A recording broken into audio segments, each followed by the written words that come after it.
What's up, guys? This is attempt number 3 for me. So let's descend deeper yet still into the rabbit hole. My name is Carlos. This is Scarlet and Sable. That's the exact same Land Raider that I've been weathering. I don't know. It's always been there. I've always been doing this. These videos, they just go on into perpetuity. They repeat cyclically. Okay, so we're going to be doing some rust using the Live Color Rust and Dust set. World famous, world renowned, amazing. Lots of people use it. It's in the States. It's kind of, I mean, you can get it anywhere. It's just a little bit more expensive. It's crazy too. You look at like how much the stuff costs in Italy. I mean, you get it for like 16, 17 bucks in Italy, or euros, I believe they use over there. And they still call them bucks. And in the UK, it's like, 16, 17 pounds, and then when it makes the trip over here, all of a sudden it goes up. It's like double. It's literally double. I don't know why. I tried to ship a couple things. This is a good story, right? Why would I talk about what I'm doing? I tried to ship some miniatures to Italy one time, and I was dabbling as a miniature painter for hire. I kid you not, like this dude, he was like, wait a second, I paid, X amount of money, but on top of that, it's going to be like $45 to get it. It might even be, I want to say it was like $60 to get it shipped to Italy.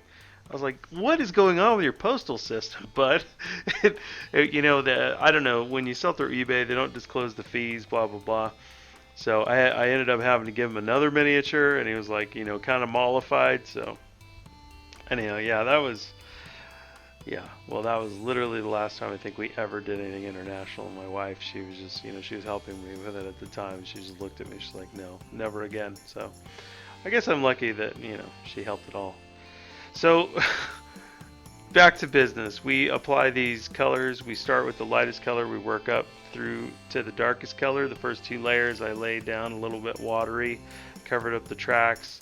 And then I came in with the darker orange, used the brush, stippled it on. How you do that is up to you. I used that brush because it was in my hand. I mean, you could have used a round brush. You could use a sponge like I'm doing here. And this is the final color. This is the darkest color that I'm sponging on. In general, you want to keep the marks of the darker colors a bit smaller. The first 2 layers I kind of brushed on very liberally. They sort of mix and wash over each other, and you get a nice bright underlayer, and then you come back in and you sprinkle in these darker colors over all of those other colors. Very easy to do, very pleasing result, work good, last a long time. So that's what I recommend. Okay, now it's time for Speckle City. We're going into Speckle City, we're flicking, and I'm using the brush again that was nearby. You can do this with whatever you want as well. This is going to add in that visual noise, the variety. It's going to break up those surfaces. It's going to create interest. You see that I've masked the rest of the model, mostly because I don't think rust would spatter, and also it's going to be, I think it would have created a bit of, it creates separation. It's going to create separation between the hull and the tracks. So separation enhances contrast, which is again our raison d'etre, something like that. Raison d'etre. It's the whole reason we're doing this, right? So I'm gonna sprinkle on these various colors. I think I go back and forth between the lighter orange and then the darker colors, and that's really up to you. The only rule of thumb is to go light to dark, always light to dark, and you can, once you get to a place where you like it, you can either season it a little bit more or just leave it be. I say leave it be.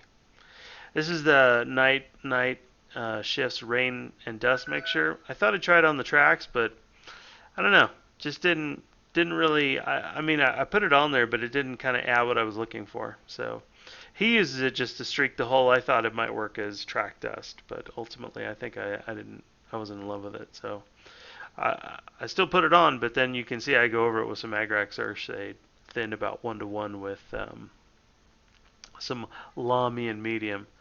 These ridiculous names. GW should be ashamed of themselves. And I'm working in the tracks, creating the contrast, creating the, hopefully it's going to, sort of pool around the cleats. That's going to give us that nice enhanced appearance for our final step. Coming up now. Okay, I'm working in the gunmetal pigment. It's really just graphite, so all you need to do is shave down a pencil with some sandpaper. Or, buy some graphite that's already powdered, pre-powdered. Burnish it on your finger onto a piece of paper or whatever, and then burnish it onto the tracks. Easy peasy, chicken greasy. That's it. Thanks for coming. Thanks for staying. Thanks for watching. Have a good one. Stay safe.